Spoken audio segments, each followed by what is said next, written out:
Salam untuk kita semuanya, berjumpa lagi dengan saya di channel Aritela Tutorial, tempat kita untuk berbagi informasi seputar informasi pendidikan dan informasi guru, serta informasi honorer dan informasi lain yang ada hubungannya dengan dunia pendidikan dan guru dan dunia honorer atau informasi yang relevan. Pada pertemuan ini saya menyapa seluruh Bapak Ibu honorer setanah air yang selalu setia melaksanakan tugas tanpa mengenal lelah dalam melaksanakan kegiatan pelayanan publik di instansi pemerintah pusat, demikian dengan instansi pemerintah daerah. Saya yakin bahwa Bapak Ibu honorer selalu semangat dan selalu dalam keadaan sehat walafiat. Informasi terbaru disampaikan di sini, ada harapan honorer dapat THR 2024 dari pemerintah. Menpan RB jelaskan caranya. Nah, apa kira-kira hal ini Bapak Ibu? Tentunya ada satu hal yang membuat honorer itu bisa berharap ada THR di tahun 2024 tahun ini. Sebagaimana disampaikan di sini juga bahwa Menpan RB menyampaikan atau memberi penjelasan tentang bagaimana caranya untuk dapat THR tersebut. Nah, untuk mengetahui hal ini, mari kita simak informasinya sampai selesai.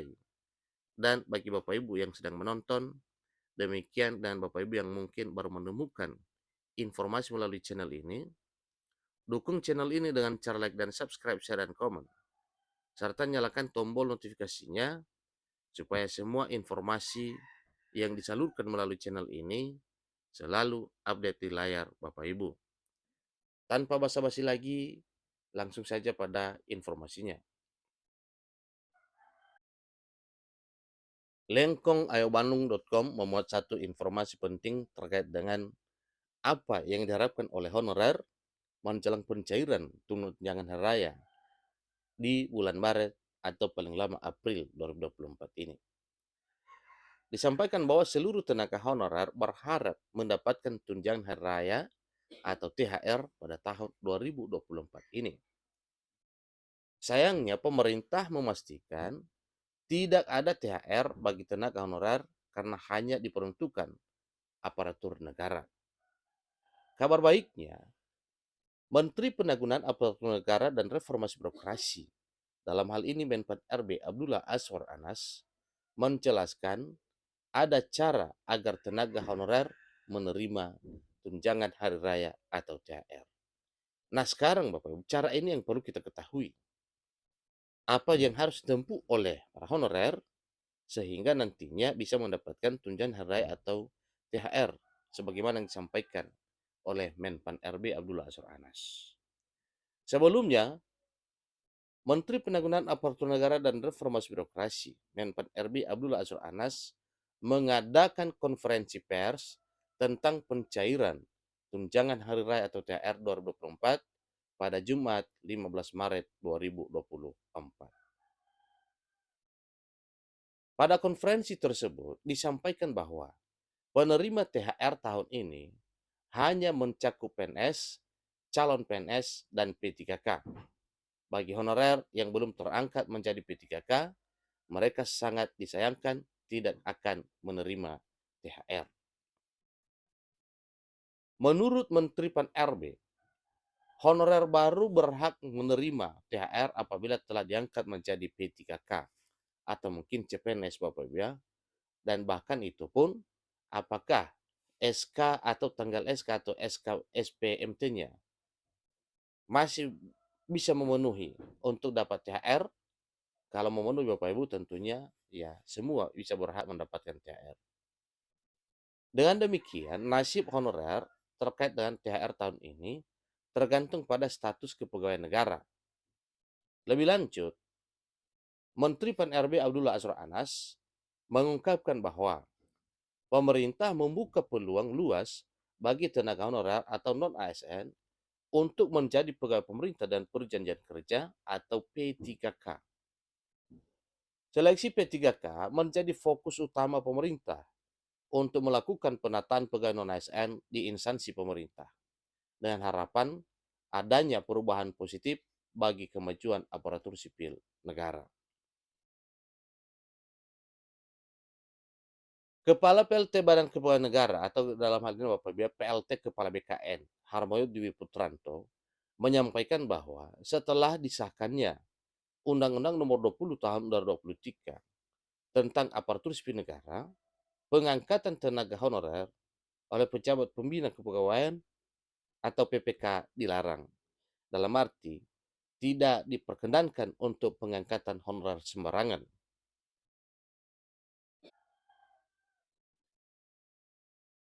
Pengangkatan honorer pasca undang-undang tersebut dapat berujung pada sanksi berat bagi yang melanggarnya. Karena ini sebelumnya oleh Menteri Pan-RB sudah mengedarkan surat larangan pengangkatan honorer baru yang alamatnya adalah kepada seluruh pimpinan daerah, pimpinan instansi, baik di tingkat kabupaten kota, demikian dengan provinsi, bahwa sejak terbitnya nantinya undang-undang itu, maka honorer tidak boleh direkrut lagi. Ada apa dengan itu Bapak Ibu? Karena memang yang dikehendaki untuk bekerja di instansi pemerintah itu seluruh pegawainya hanya berstatus aparatur sipil negara, baik pegawai negeri sipil maupun pegawai pemerintah dan perjanjian kerja atau P3K. Pemerintah berharap dengan langkah-langkah ini terjadi penataan yang lebih baik dalam kepegawaian pemerintah serta memberikan kesempatan bagi tenaga honorer untuk mendapatkan status yang lebih baik melalui seleksi P3K. Nah, tentunya sebenarnya kalau kita perbandingkan Bapak Ibu, THR yang didapatkan oleh para pegawai negeri sipil, P3K, TNI Polri, dan para pensiunan itu hanya terhitung 1 bulan gaji saja di tahun 2024 tahun ini. Yang nominalnya setara 1 kali gaji bulanan. Tetapi yang didapatkan oleh para honorer yaitu THR atau tunjangan hari raya yang lebih besar nilainya dari itu. Ketika sudah diangkat menjadi aparatur sipil negara dengan status pegawai pemerintah dan perjanjian kerja atau P3K maupun pegawai negeri sipil atau PNS. Nah, coba bayangkan Bapak Ibu, misalnya honorer itu jebol ASN atau PNS, maka gajinya dihitung setiap bulan sampai pada usia pensiun. Sementara THR yang didapatkan hanya 1 kali gaji dalam 1 tahun saja. Nah, itulah informasinya Bapak Ibu ya. Nah, terkait dengan apa cara yang ditempuh sebagaimana disampaikan oleh Menteri Pan-RB, ini artinya adalah semangat bagi seluruh Bapak Ibu honorer supaya benar-benar memperjuangkan nasib untuk meraih impian menjadi seorang ASN baik P3K maupun PNS. Demikian informasinya. Sampai ketemu pada informasi berikutnya. Terima kasih.